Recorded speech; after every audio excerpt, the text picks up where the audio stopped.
Chapter 3 Golem's Gambit. The lock's mechanism groaned, ancient iron scraping against rust. Light spilled into the darkness like molten gold, burning Lilly's eyes after days of absolute blackness. She turned away, one arm raised to shield her face from the assault of illumination. "My apologies for the dramatic entrance," Ravenko's voice slithered into the chamber. "Though I must say the theatrical squint rather suits you." Lilly lowered her arm by degrees, allowing her vision to adjust. Revenko stood framed in the doorway, a silhouette cut from midnight velvet.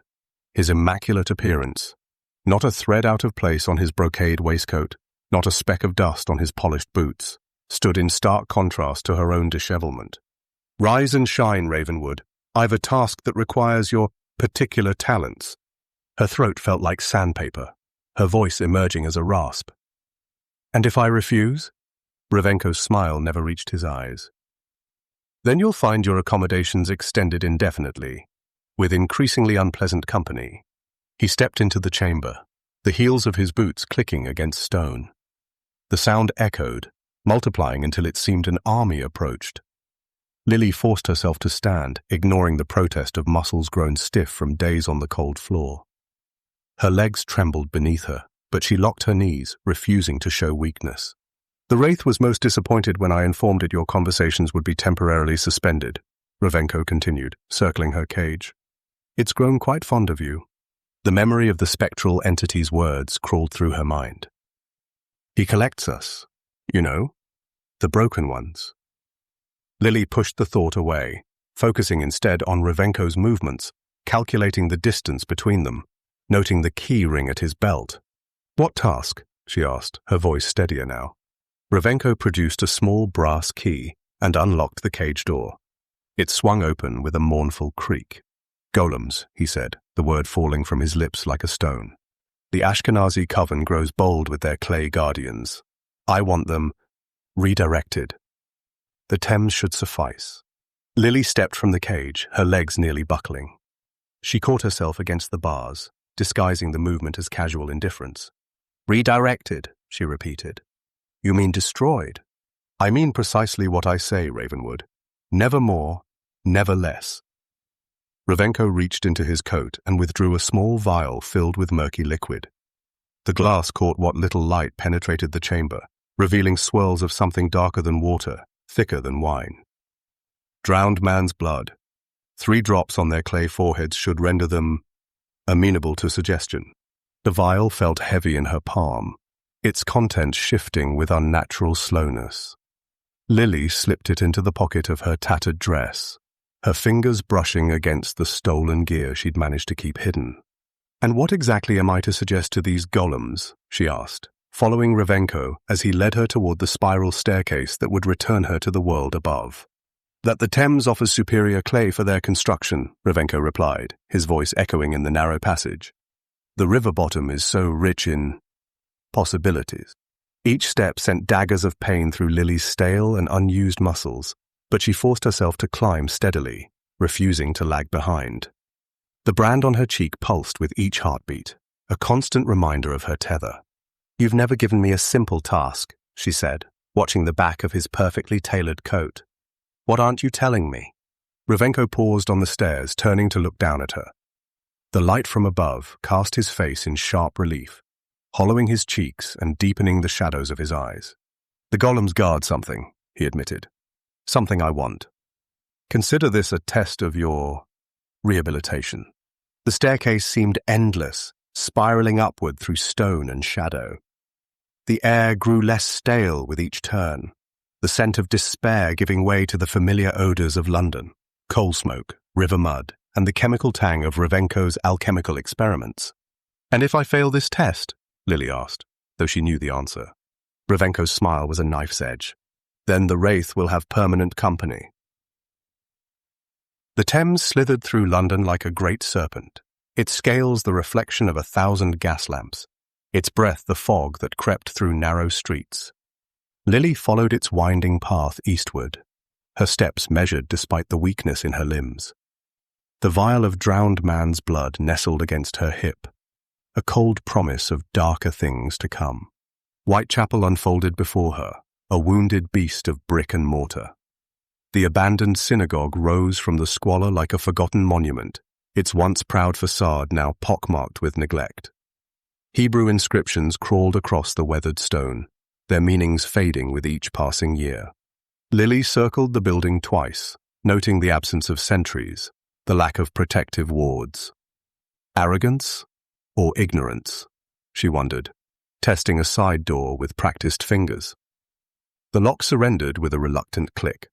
The interior greeted her with the mingled scents of Thames mud tracked across stone floors, rancid tallow candles burning in tarnished holders, and something else. Wet clay, earthy and primal. Lilly pressed herself against the wall, becoming one with the shadows that danced across the crumbling plaster. Voices drifted from the main chamber, a rhythmic chant that pulsed with ancient power. The syllables twisted through the air, Hebrew words given weight by conviction and blood.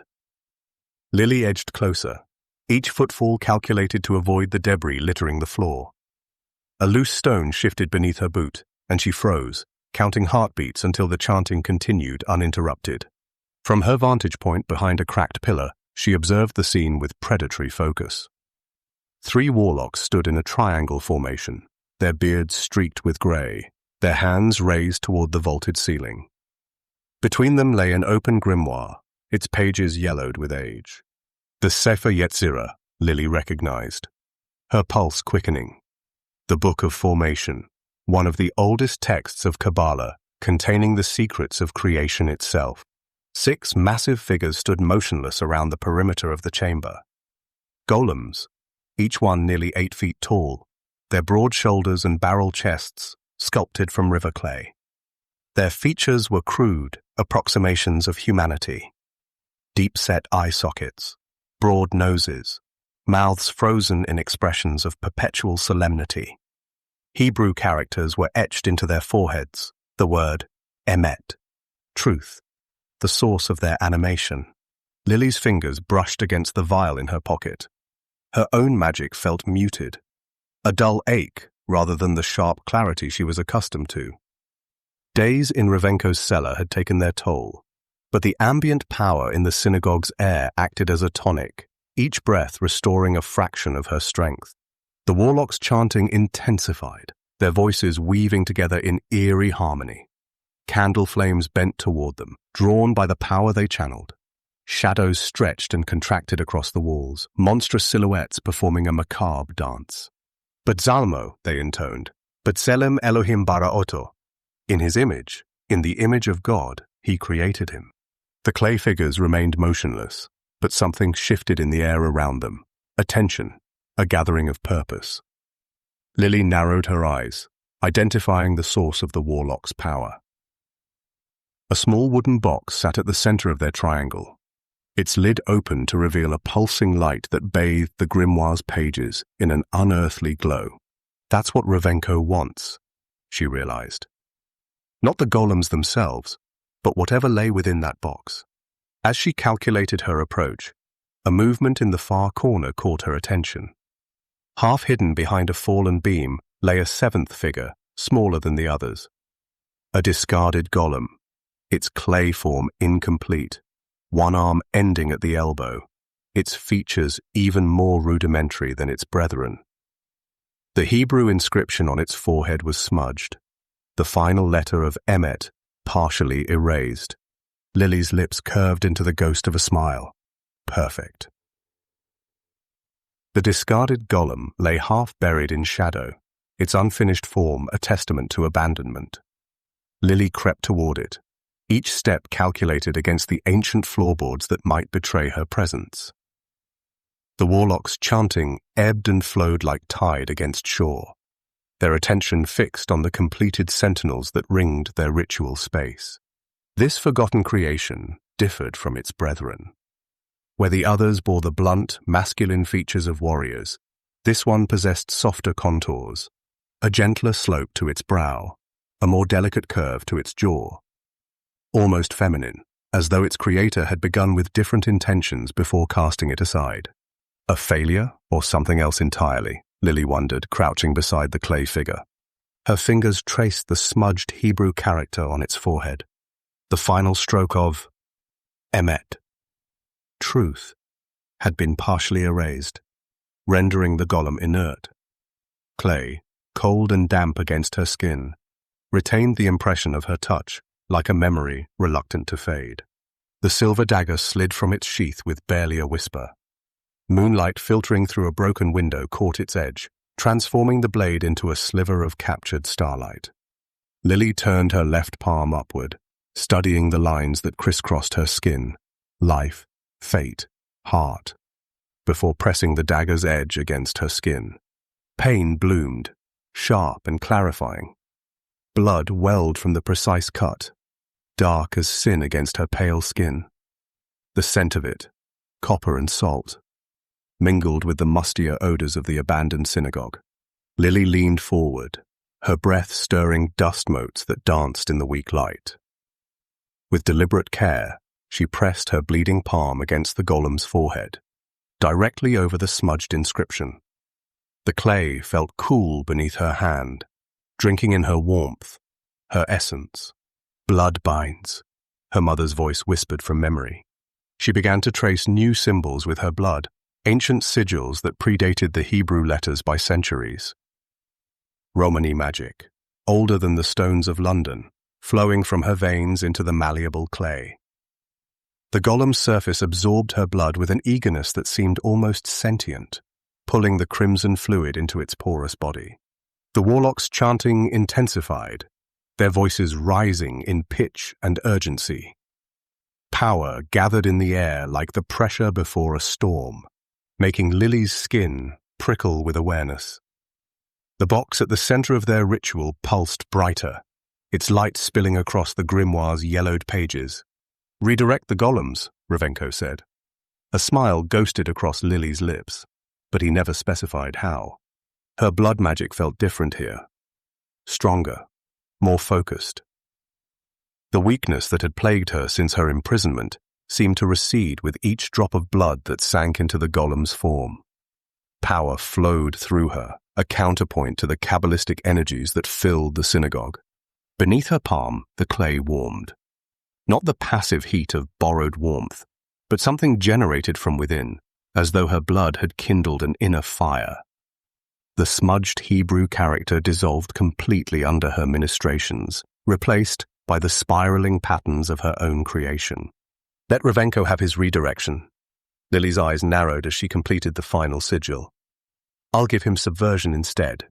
The distant chanting reached a crescendo, Hebrew syllables pounding against the vaulted ceiling. The 6 completed golems shifted their weight in unison, clay feet grinding against stone. But beneath Lilly's hands, the discarded form remained still, absorbing her blood, her intent, her silent rebellion. My will, not his, she thought, pressing her palm more firmly against the golem's forehead. My purpose, not theirs. Blood dripped between her fingers, each drop disappearing into the thirsty clay. The cut on her palm stung, a small pain that anchored her to the moment, to her purpose. In this forgotten corner of a desecrated holy place, Lilly Ravenwood reclaimed a fragment of her agency, one drop of blood at a time.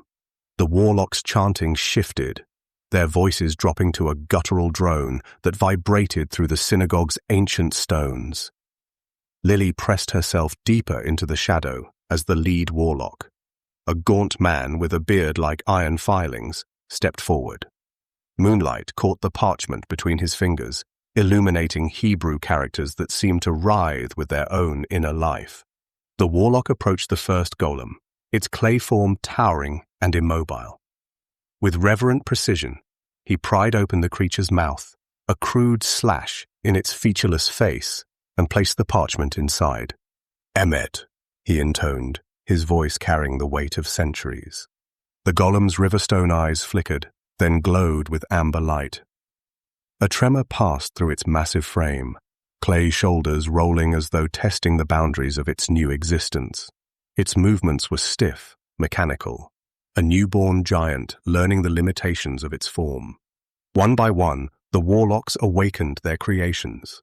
Each golem stirred to life with the same halting motions, their clay feet grinding against the synagogue floor like millstones. The sound of their awakening, a chorus of cracking clay and rumbling stone, masked Lilly's careful approach to her chosen vessel. The discarded golem lay still beneath her touch, its feminine features softened by shadow. Lilly's fingers traced the curve of its jaw, finding the seam where mouth met face. The clay resisted, then yielded to her persistent pressure. Inside, nestled against a tongue of hardened earth, lay a dormant shem, forgotten but not removed. Perfect, she thought, a smile curving her lips. Blood still welled from the cut on her palm. Lilly pressed her wound against the parchment, watching as crimson bloomed across ancient characters. The shem drank her essence greedily, the Hebrew letters blurring beneath her corrupting touch. "Awaken and obey," she whispered, her breath stirring dust motes that danced in the weak moonlight. "Find your brothers. Lead them to the river." She slipped the bloodied parchment back into the golem's mouth, her fingers lingering on clay lips that seemed to warm beneath her touch. For a moment, nothing happened. The warlocks' chanting continued, their attention fixed on their own creations as they tested the golem's responses to simple commands.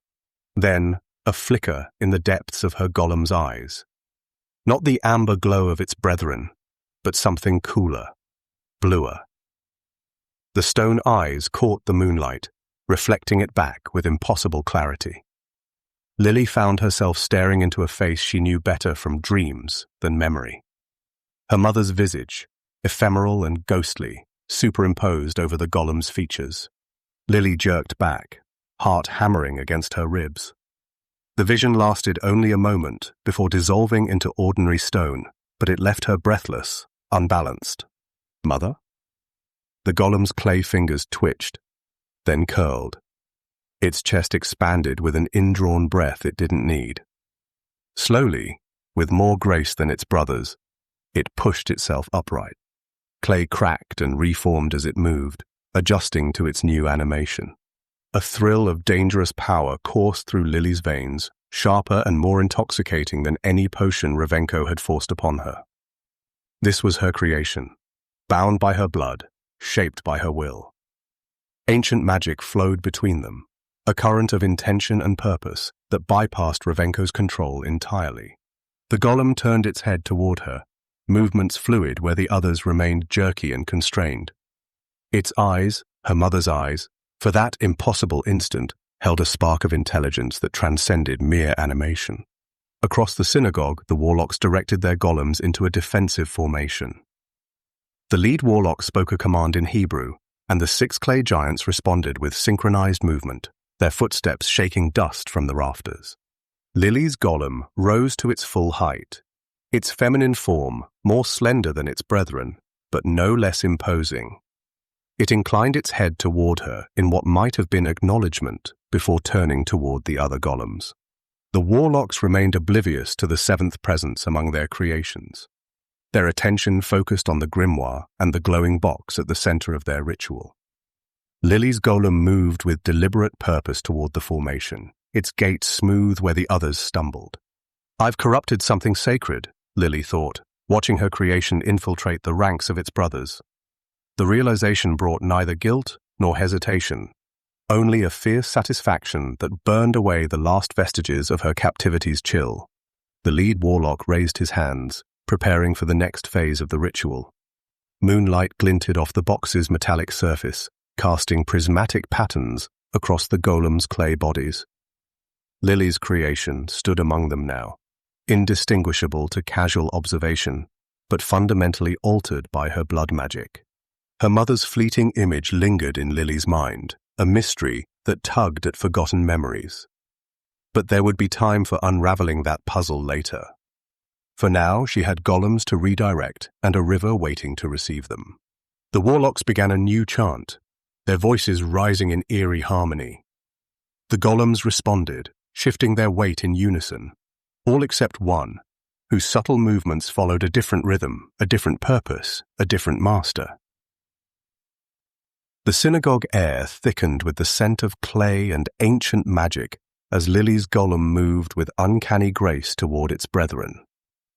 Unlike the jerky mechanical movements of the warlock's creations, her golem flowed like water finding its course, each step deliberate and purposeful.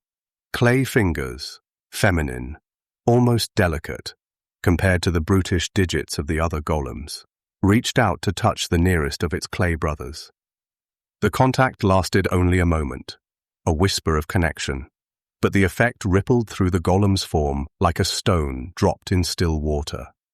Its amber eyes flickered, dimmed, then rekindled with the same cool blue light that animated Lilly's creation. Yes, Lilly thought, her pulse quickening. The drowner's blood works better than I dared hope. The warlock nearest to the affected golem frowned, his chanting faltering as his creation's movements grew erratic. He barked a command in Hebrew, but the golem's head merely tilted, as if considering the order before dismissing it entirely. Lilly's golem moved to the next in line, its touch spreading confusion like contagion. The drowner's blood she'd mixed with her own. That final ingredient Ravenko hadn't known she possessed, amplified her control, unraveling the warlock's magic strand by strand. Dust motes danced in the moonlight, streaming through the synagogue's broken windows as clay ground against clay. The sound of cracking and reforming filled the chamber, a percussion of rebellion against the warlock's will. One by one, the golem's eyes shifted from amber to blue, their postures straightening as if awakening from a dream.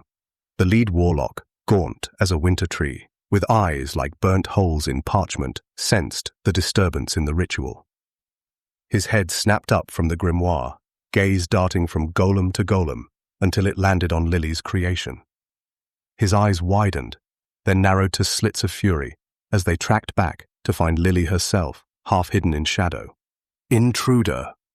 The name tore from his throat like a curse, echoing against stone walls that had witnessed centuries of prayers.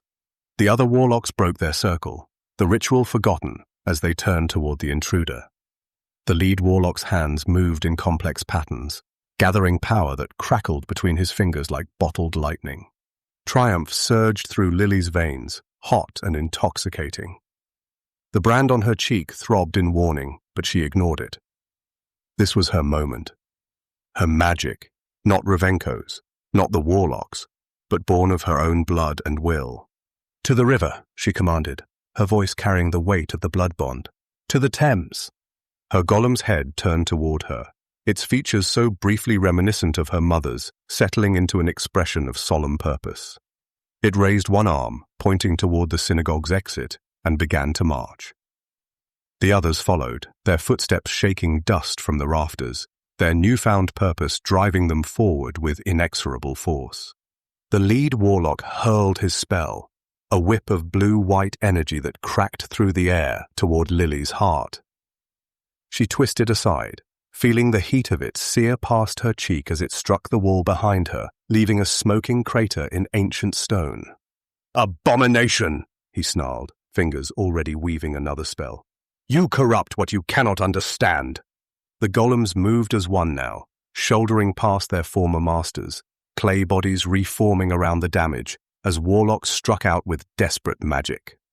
One warlock, younger than the rest, threw himself bodily at a golem's legs, trying to topple the massive creation. The golem simply stepped over him, its focus fixed on the exit and the river beyond. Lilly backed toward the door, keeping her eyes on the lead warlock as he advanced. The grimoire lay abandoned on the floor, its pages fluttering in a wind that shouldn't exist in the closed synagogue. The box beside it pulsed with light that seemed to dim with each golem that passed beyond the warlock's control. "What have you done?" the lead warlock demanded, his voice cracking with rage and something that might have been fear. "Do you know what forces you tamper with?" Lilly's lips curved into a smile that never reached her eyes. The drowner's blood had been her secret weapon, harvested from a corpse pulled from the Thames, its lungs still full of river water, its essence perfect for her purpose. The blood of one who belonged to the river, calling her golems home. "I know exactly what I'm doing," she replied, backing through the doorway as her creations lumbered past. "More than you, more than Revenko." Another spell flew toward her, this one a ball of crackling energy that she ducked beneath. It exploded against the doorframe, showering her with splinters and stone dust. The warlocks were in disarray now, some pursuing the golems, others focusing their attacks on Lilly herself. Outside, London's night air carried the distant scent of the Thames. Mud, salt, and secrets. Her golems marched toward it with single-minded determination, their clay feet leaving deep impressions in the cobblestones. Lilly felt the pull of her blood magic, the connection between herself and her creations stretching but not breaking as they moved toward their destination. The lead warlock appeared in the doorway, his face contorted with fury, hands raised for another spell. "You cannot control them," he shouted. "They will break free of your blood magic and turn on you." Lilly's laugh echoed through the synagogue's shattered doorway, a sound as sharp and cold as winter glass. The golems moved with unstoppable purpose, their massive clay shoulders splintering the ancient wooden frame as they pushed through, showering the street with debris. The sound of their exodus, wood cracking, stone crumbling, rolled through Whitechapel like distant thunder. "Ravenko sends his regards," she called back to the warlocks, her voice carrying the same mocking lilt as her laugh. The lead warlock's answering curse scorched the air between them, but Lilly was already moving, slipping into the labyrinth of narrow streets that wound toward the Thames. Her blood sang with triumph, the connection to her creations pulling like an invisible cord through London's midnight maze. Ahead, her golems carved a path through the darkness.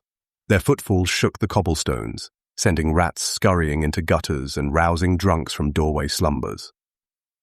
A pair of night watchmen rounded a corner, lanterns held high only to freeze, mouths agape as the procession of clay giants lumbered past. One watchman's lantern slipped from nerveless fingers, shattering in a brief flare of oil and flame that illuminated the golems' expressionless faces. Lilly followed in their wake, keeping to the shadows. The brand on her cheek pulsed with each heartbeat, a reminder of Ravenko's leash. But tonight, for this moment, the magic was hers. She had twisted his command, bent it to her will without breaking it.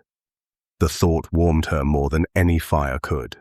The scent of the river grew stronger, mud and salt, sewage and secrets. The golems moved faster now, drawn by the blood magic that called them to water. Behind her, Lilly heard the warlocks' pursuit, their voices raised in Hebrew incantations that clawed at the night air. Too late, far too late.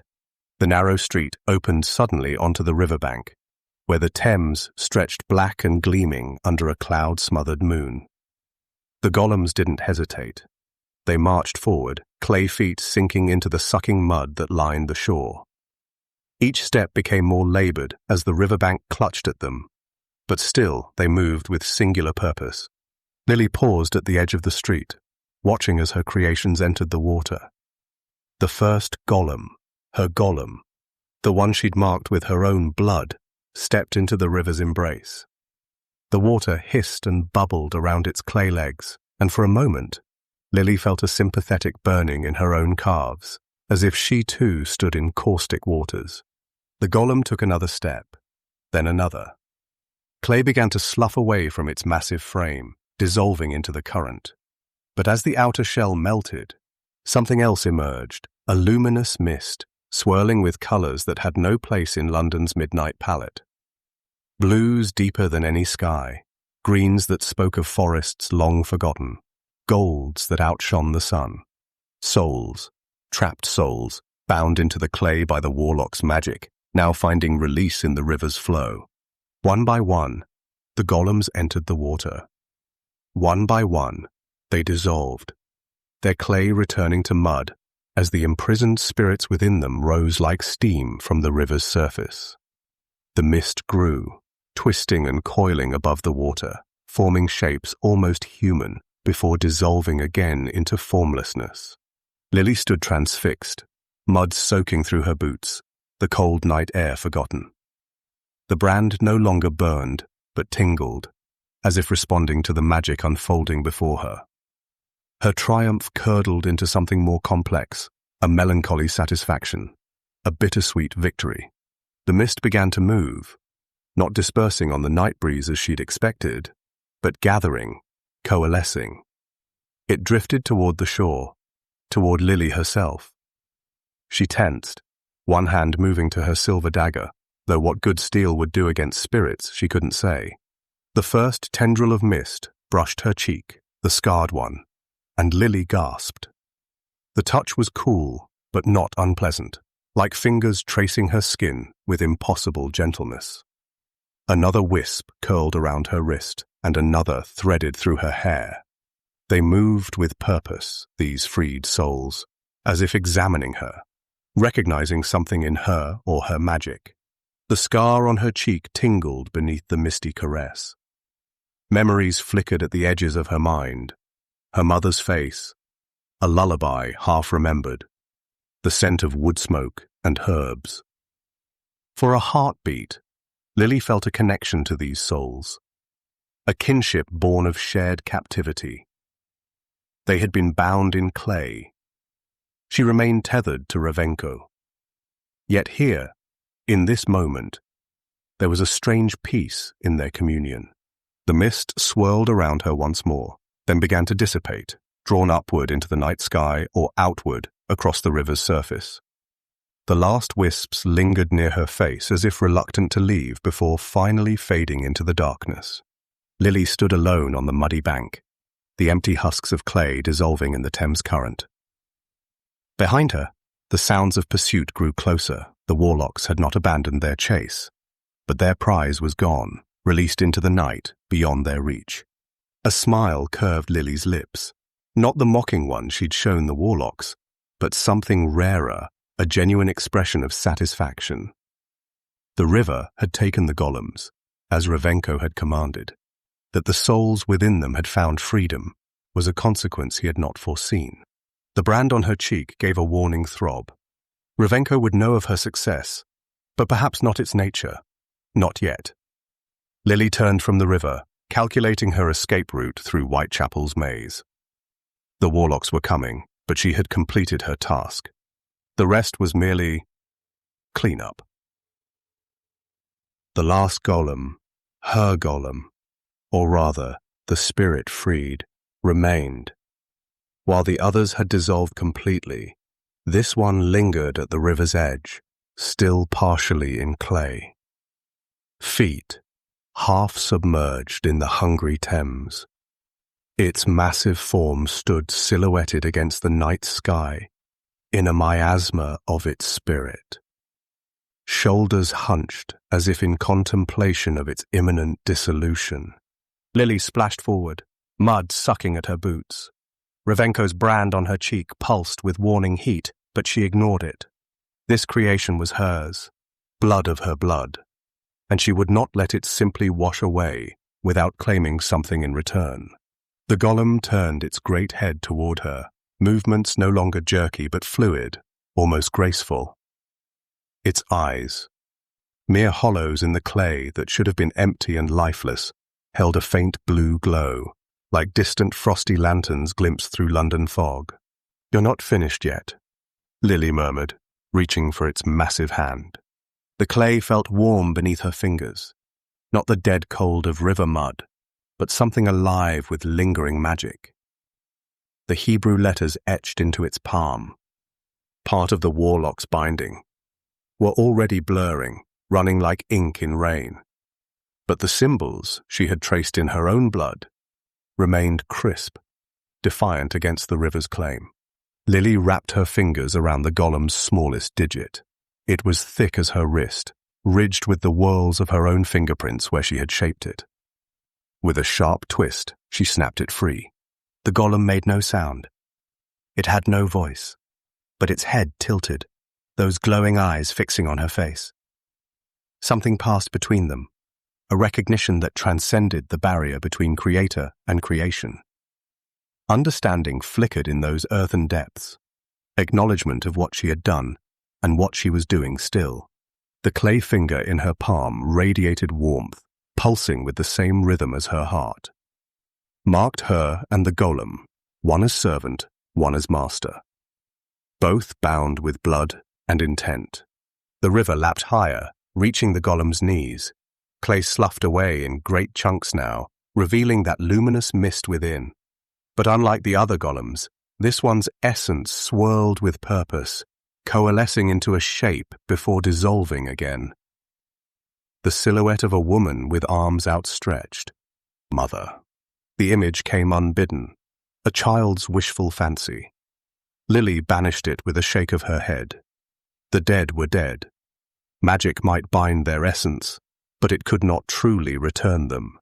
The golem's face began to melt, features running together like candle wax. Only those eyes remained distinct, fixed on Lilly until the very end. As the last of its form surrendered to the Thames, the mist rose in a spiral, brushing against Lilly's cheek in what might have been a caress before dispersing into the night. Lilly stood alone on the muddy bank, the clay finger warm in her palm. She examined it closely. Not just a trophy, but a tool. A piece of magic she had bent to her will. The warlocks had wielded ancient power, but she had subverted it, redirected it, made it hers. She slipped the finger into her pocket, its weight solid against her thigh. The brand on her cheek had cooled, no longer burning with warning. Ravenko would be satisfied with her obedience, unaware of what she had claimed for herself in the process. Lilly turned from the river, leaving a single bootprint in the mud. By morning, the Thames would claim that too, erasing all evidence of her presence. But the clay finger would remain, a souvenir of power stolen and magic remade. The rooftop tempest. The storm gathered above London like a beast coiling to strike, clouds swollen with rain and electricity. Atop a steep pitched roof near Leadenhall Market, Lilly stood naked against the night sky, her pale form a defiant slash against the darkness. Rain lashed her skin, plastering her raven hair to her shoulders and back, each droplet tracing the intricate patterns of her ceremonial tattoos. A copper weather vane creaked nearby, spinning madly as the wind changed direction, its arrow pointing first east, then north, then everywhere at once. The ancient rooftop beneath her bare feet gleamed slick with rain, treacherous as a frozen pond. But Lilly's stance remained sure, her toes gripping the slate tiles. She stretched her arms wide, fingers splayed, an invitation to the heavens. "Come on," she whispered to the clouds, her voice lost in the wind's howl. "Show me what you've got." Lightning forked across the sky, illuminating the London sprawl below in stark white relief. The brand on her cheek pulsed with warning heat, but Lilly ignored it. This night belonged to her, not Revenko. Not his magic, but hers. Thunder rolled across the city, a giant's footsteps shaking the very air. Lilly tilted her head back, rain striking her upturned face like tiny needles. Her lips parted in a smile that held nothing of submission. The weather vane spun faster, a metallic whine rising above the storm's cacophony. A pigeon huddled beneath the eaves, feathers puffed against the cold, watching her with one glassy eye. When the lightning came, it did not strike near her, it struck at her. The bolt connected with her outstretched fingertips, a bridge of pure energy between sky and flesh. Her ceremonial tattoos blazed blue-white, ancient symbols becoming channels for the storm's raw power. The electricity did not pass through her body to ground as it should have. Instead, it poured into her, filling the vessels of her tattoos like liquid light. Lilly laughed, the sound wild and unfettered as the storm itself. Her body arched, head thrown back, hair standing on end as the lightning continued to feed her. The sensation was beyond pain, beyond pleasure, elemental, primal, a communion with forces older than civilization. The pigeon exploded in a puff of singed feathers, incinerated by the energy overflow radiating from her glowing form. Poor bastard. Lilly gasped as the lightning finally released her. Wrong place. Wrong fucking time. Her tattoos continued to pulse with captured energy, casting eerie shadows across the rooftop. The slate beneath her feet had cracked and blackened in a starburst pattern.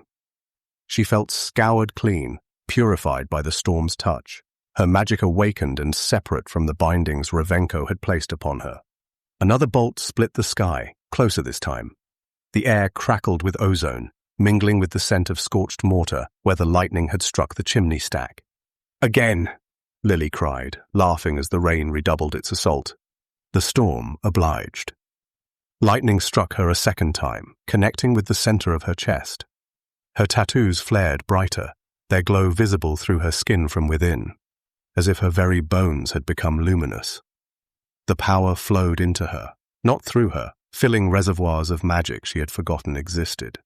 The Weathervane's arrow snapped off, spinning through the air before embedding itself in a wooden beam. Thunder crashed overhead, so close it seemed to crack the sky open. Lilly's laughter joined it, her voice and the storm's voice becoming one terrible, exultant sound. This was freedom. This was power. This was magic that belonged to her alone, that Revenko could never touch or taint with his control. In this moment, naked beneath the tempest, Lilly Ravenwood was not a servant or a weapon.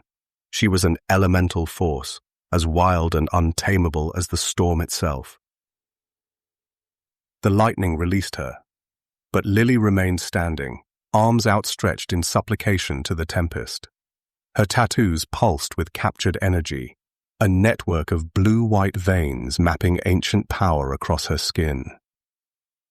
The rain hammered against her upturned face, each droplet a benediction. Another bolt split the heavens, striking a chimney stack 3 rooftops away. The concussion shook loose a cascade of slate tiles that clattered into the alley below. The sound triggered something in Lilly, a memory buried beneath years of Revenko's conditioning. Lightning flashed again, closer this time, and in its stark illumination, the London rooftop vanished. In its place stood a small cottage nestled in the Carpathian foothills, its thatched roof glistening with rain. The memory carried the sharp scent of pine and wild herbs, so vivid that Lilly's nostrils flared. "Come, little one." Her mother's voice echoed across time. "The storm brings gifts to those who know how to ask." The vision sharpened with each lightning strike. Her mother stood tall against the mountainside, her raven hair unbound and whipping in the gale. Her ice-blue eyes, so like Lilly's own, reflected the storm's fury. Between her fingers, sprigs of rosemary and thyme twisted together with strands of copper wire. "Watch," her mother commanded, her accent thick as honey. "The lightning speaks to our blood."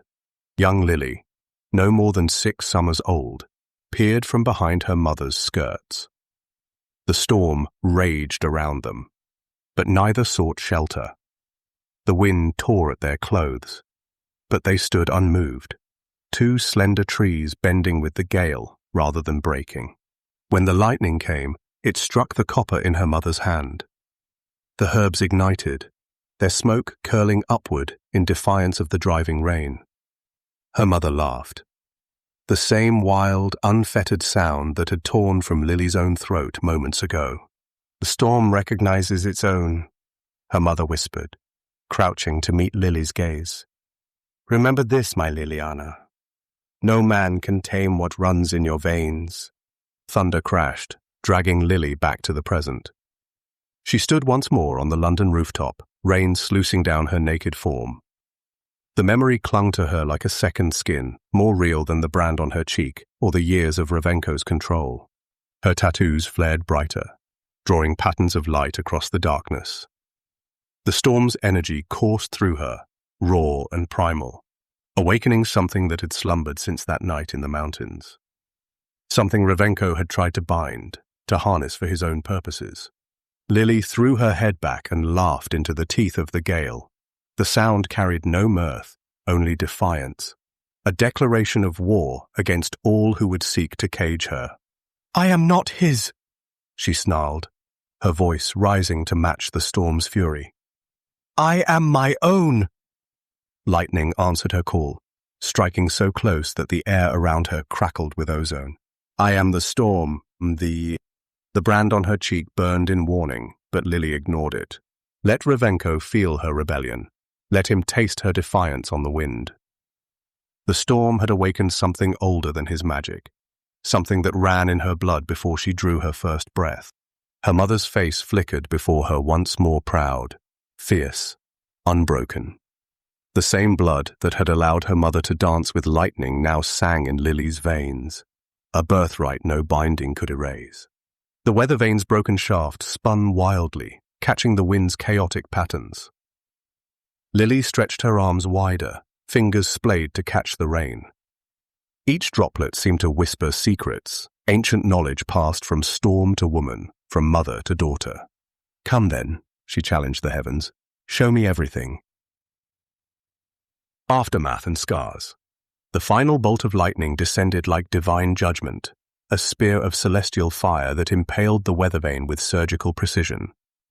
The metal twisted and contorted, its copper form liquefying in the heat. Lilly didn't flinch. She reached toward it, fingers splayed like the branches of a winter tree, and welcomed the current into her flesh. The electricity coursed through her, a river of pure agony that carved new channels beneath her skin. Her tattoos blazed with such intensity that they cast her shadow in stark relief against the chimney stacks. For one breathless moment, Lilly Ravenwood became a living constellation against London's slate-grey canvas. Then the storm released her, its fury spent.